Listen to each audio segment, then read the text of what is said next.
Nigar, sabahın xeyir olsun. Buyur, efirdəsən, eşidirik səni.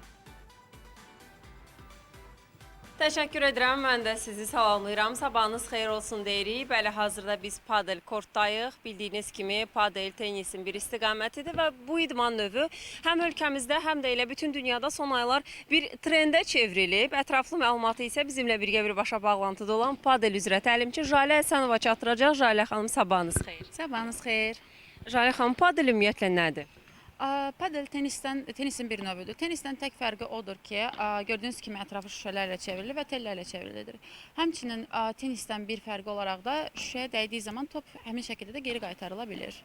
Əslində tenisdən birbaşa fərqi olaraq bunu da deyə bilərik ki, 15-20 dəqiqə sadəcə biraz məşq eləmək kifayət edir ki, oyuna başlayasınız.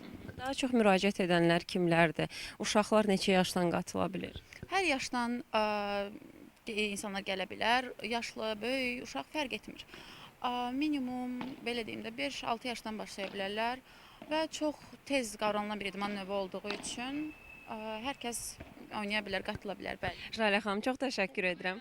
Bizim sizə buradan hələ ki çatdıracaqlarımız bu qədər, sözü studiyaya ötürürəm. Biz də sizə təşəkkür edirik.